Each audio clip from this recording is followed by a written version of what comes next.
C'est le coup de théâtre du dernier jour du mercato. David Luiz a été transféré à Chelsea.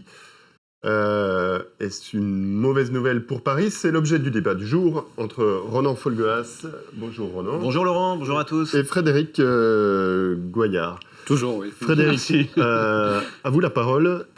Est-ce que le PSG a eu raison de laisser partir David Luiz? On peut dire que Paris a fait une bonne opération. Ils ont quasiment revendu le joueur au prix auquel il avait acheté. Donc, et c'était un joueur qui coûtait cher en plus en salaire. Mais c'est plutôt, est-ce qu'ils ont eu raison de ne pas le remplacer? C'est là où pour moi le bas blesse. Pour moi, Paris s'est affaibli puisqu'ils n'ont pas trouvé de remplaçant à David Luiz. Alors, donc selon vous, ils n'auraient pas dû le vendre sans lui avoir trouvé un remplaçant? Je crois que c'est pour une équipe de ce niveau-là, on ne peut pas se permettre de partir avec 3 défenseurs centraux de métier, dont un jeune, Kimpembe, qui est très prometteur, qui a fait des bons matchs en juillet et en août, mais qui a encore besoin de s'aguerrir sur des gros matchs de championnat de Ligue 1 et en plus de Ligue des Champions, si Thiago Silva, dont on sait que la cuisse est un peu défaillante, ou Marquinhos venaient à être blessés. Ronan, qu'est-ce que vous en pensez, vous? Écoutez, j'entends tout ça, mais j'ai envie de dire à Frédéric bien que le PSG a fait son calcul et il s'est dit mieux vaut temporiser et attendre le mercato d'hiver, ce n'est après tout que dans 4 mois, plutôt que d'acheter un défenseur central dont on ne connaît pas exactement toutes les qualités. Ils ont regardé quelques profils comme ça, mais aucun ne semblait convenir. C'eût été aussi un risque d'acheter dans la précipitation un défenseur central, lui offrir un contrat de X années et de se retrouver sur les bras avec quelqu'un qui ne tient pas la route. On pense à Diego Lugano il y a quelques années, qui était arrivé dans les derniers jours du mercato. C'était un échec. Donc c'eût été aussi un risque de prendre quelqu'un dans la précipitation. Mais à ce moment-là, on ne laisse pas partir David Luiz. C'est-à-dire que si on n'a pas de remplaçant, on ne peut pas se permettre à ce niveau-là. Mais c'est un principe qui est très discutable, Frédéric. Parce que là, alors on me dit, très discutable. Oui, mais on va le remplacer par Serge Aurier, ou on va faire redescendre, on va faire redescendre Thiago Motta, ou éventuellement Krikoviak peut jouer en défense centrale. C'est très bien. Moi, j'entends tous ces arguments. Ils sont à moitié recevables. Mais on ne parle pas là d'Angers ou de Lorient qui peuvent de temps en temps avoir des problèmes de budget. On n'a pas trouvé le défenseur central. Votre argument on fait jouer. Je termine. Votre argument est recevable pour une équipe qui jouerait la Ligue des Champions. On fait jouer un joueur qui est pas un pur défenseur central. Eh bien ça c'est grave parce que aujourd'hui, le PSG va être jugé sur la Ligue des Champions. Et s'il termine deuxième, on va se retrouver dans le même cas que l'année dernière. C'est vrai que si on veut jouer défenseur central contre Arsenal... mais l'argument de Frédéric, je l'entends, mais après tout, quels sont les matchs dont on parle ? On ne parle pas d'une demi-finale de Ligue des Champions ou d'un quart de finale de Ligue des Champions. Évidemment, dans cette perspective, le PSG doit se renforcer. Et il va le faire. En tout cas, on peut l'espérer au mercato hivernal. Là, les quelques matchs qui posent éventuellement problème, c'est effectivement un match contre Arsenal au mois de novembre. Il détermine toute la deuxième partie de saison. Match retour. Il détermine toute la deuxième partie de saison. L'année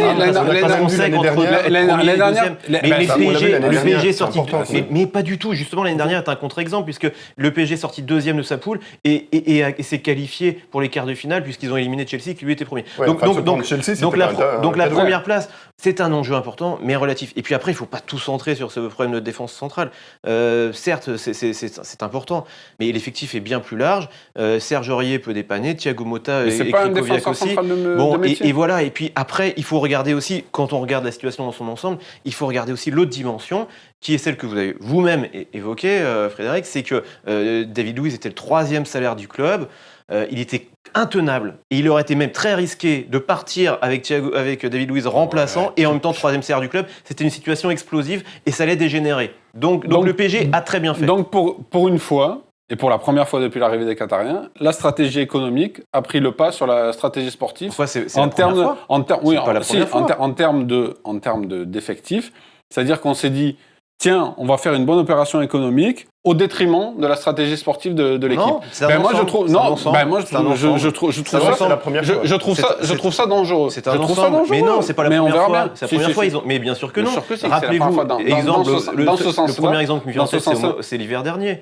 Au mois de février, Ivan Lavezzi, alors qu'il pouvait avoir besoin d'un attaquant.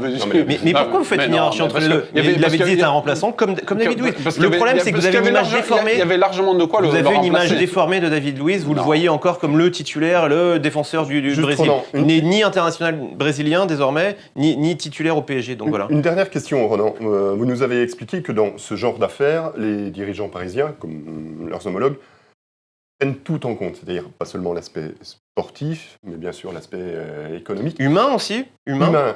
Est-ce que vous pensez qu'ils se sont dit que garder David Luiz en tant que doublure de Marquinhos, ça pouvait devenir un boulet et bien sûr, évidemment, et peut-être pourrir le vestiaire. C'était une situation. Là n'est pas le problème, c'est qu'il fallait le remplacer. Et pour être complet, et pour donner une information complète. Vous pensez vraiment que David Luiz aurait pu pourrir le vestiaire s'il n'avait pas... Pourrir le vestiaire, non. C'est pas aussi simple que ça. Mais ça aurait été une situation tendue, il y aurait eu de la frustration chez lui, et puis c'est une frustration qui peut-être se serait diffusée, et après les conséquences sont incalculables. Il est impossible de dire que ça aurait pourri le vestiaire. Peut-être que oui, peut-être que non. Mais il faut comprendre aussi un autre truc. Une autre chose importante pour cerner le sujet, c'est que David Luiz et Marquinhos étaient non seulement concurrents, mais aussi avaient le même agent. Et ils ne pouvaient pas, dans le même temps, bloquer Marquinhos et retenir contre son gré David Luiz. Donc ils ont fait comme ça un équilibre. Et ils ne lui ont pas trouvé de remplaçant, et c'est là le plus inquiétant. Après, c'était difficile. Justement, est-ce qu'il y a déjà des pistes Nos confrères de l'équipe parlent ce matin d'un certain Rodrigo Caio. C'est un nom qui est apparu hier dans la presse brésilienne, en effet, puisque son père, alors c'est souvent comme ça au Brésil, son père a fait savoir que le PSG s'était renseigné sur lui. Mais Ronan le disait, on est au début septembre et ils vont recruter au mois de janvier, donc je crois que là, ils ont le temps d'aller chercher effectivement un profil idoine. Donc, ce fameux Rodrigo Caio que je ne connais pas personnellement. 21 ans, donc un peu jeune, parce que Marquinhos a 21 ans, Kimpembe a 21 ans. Donc c'était peut-être un profil un peu plus senior que le PSG recherchait. Sûrement, je pense que là, ils ont le temps d'aller quand même prospecter. Très bien, et nous, on aura le temps de reparler de tout ça. Merci beaucoup, messieurs, d'être venus. Merci. À bientôt.